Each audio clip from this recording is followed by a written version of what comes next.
Doctor Akshara Singhal and in today's video हम देखेंगे about meniscus. Meniscus क्या है, कैसे इसकी इंजरी होती है और क्या हम एक्सरसाइजेस कर सकते हैं मेनिस्कस को ठीक करने के। सबसे पहले हम जानते हैं कि मेनिस्कस होता क्या है। जैसे कि हर व्हीकल में, जैसे कि बाइक में और साइकिल्स में शॉक एब्जॉर्बर्स प्रेजेंट होते हैं, वैसे ही अपनी नीज के अंदर नेचुरली शॉक एब्जॉर्बर्स प्रेजेंट होते हैं जिन्हें अपन कहते हैं मेनिस्कस। ये क्या करते हैं कि कोई भी अपनी बॉडी से लोड ऊपर से नीज की तरफ जाएगा, उन्हें एब्जॉर्ब करते हैं, अपने वेट को इक्वली डिस्ट्रीब्यूट करते हैं, अपन को स्टेबिलिटी प्रोवाइड करते हैं और साथ ही अपनी नीज को न्यूट्रिशन भी। थाई बोन के बीच में और अपनी जो लेग की बोन है, इसके बीच में ये दो मेनिस्कस प्रेजेंट होते हैं, एक बाहर की तरफ और एक अंदर की तरफ। ये है घुटने का बाहर का हिस्सा और ये अंदर का हिस्सा। ये जो मेनिस्कस है ये शॉक एब्जॉर्प्शन का काम करते हैं। अब इनकी खासियत ये है कि बाहर की तरफ इनमें ब्लड सप्लाई ज़्यादा होता है, मतलब कि वैस्कुलैरिटी ज़्यादा होती है। तो अगर कोई बाहरी इंजरी या कोई ऐसी इंजरी होगी जिसमें इनकी बाहर की तरफ टियर होगा तो उसकी हीलिंग के चांसेस जल्दी और बेहतर होते हैं, और अगर वो अंदर की तरफ का टियर होगा तो चांसेस है कि उसकी हीलिंग कम। तो अब हम देखेंगे कि क्या क्या एक्टिविटीज़ होती है, किस तरह से अपना मेनिस्कस टियर हो सकता है।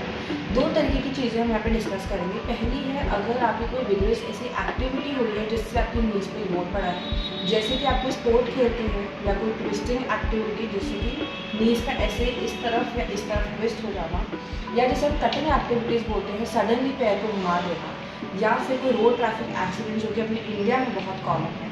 इन टाइप की चीज़ों में हमें बहुत फ्रीक्वेंटली मेनिस्कस टियर देखने मिलता है। बट यहाँ पे खास बात यह है कि मेनिस्कस टियर यूजुअली अकेले नहीं होता है and it is always associated with some ligament tear. इसका मतलब है कि अपने घुटने में जो और लिगामेंट्स हैं या जो और स्ट्रक्चर्स हैं, उनके टियर के साथ साथ मेनिस्कस की भी इंजरी या टियर होता है। दूसरी चीज़ जो हम यहाँ पे डिस्कस करेंगे वो है डीजेनरेटिव मेनिस्कस टियर, जो कि यूजुअली ओल्ड एज में देखने मिलता है।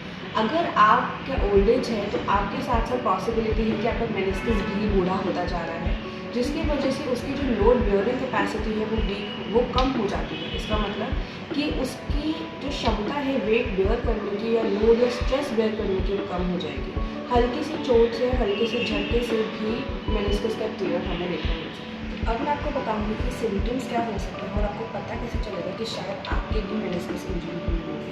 तो सबसे पहली चीज़ जो हमें देखने मिलती है वो है पेन, मतलब कि दर्द, साथ ही रेडनेस, मतलब वो वाला आपका घुटने का एरिया शायद लाल हो सकता है, और आपको मिलेगी स्वेलिंग यानी कि सूजन। जो दर्द है वो आपको घुटने के अंदर की तरफ, बाहर की तरफ और पीछे की तरफ होने के चांसेस ज़्यादा होते हैं।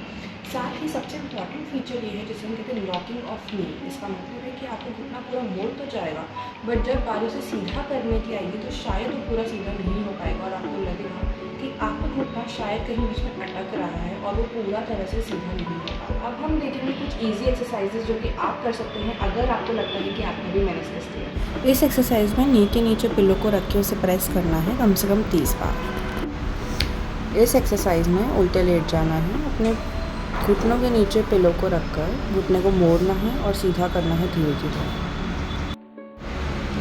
इसे हम धीरे धीरे करेंगे 15 से 20 बार। अगली एक्सरसाइज के लिए आप अपने दोनों घुटनों को मोड़ेंगे और उनके बीच में एक तकिया रखेंगे। फिर धीरे धीरे इस तकिए को दबाएंगे और छोड़ेंगे कुछ 15 से 20 बार। इस एक्सरसाइज के लिए आप अपने पंजे को अपने शरीर की तरफ खींचेंगे और अपने पैरों को सीधा उठाएंगे बिना घुटने को मोड़े कुछ 15 से 20 बार। इसको हम धीरे धीरे करेंगे और अपने दूसरे पैर को मोड़ करके रखेंगे।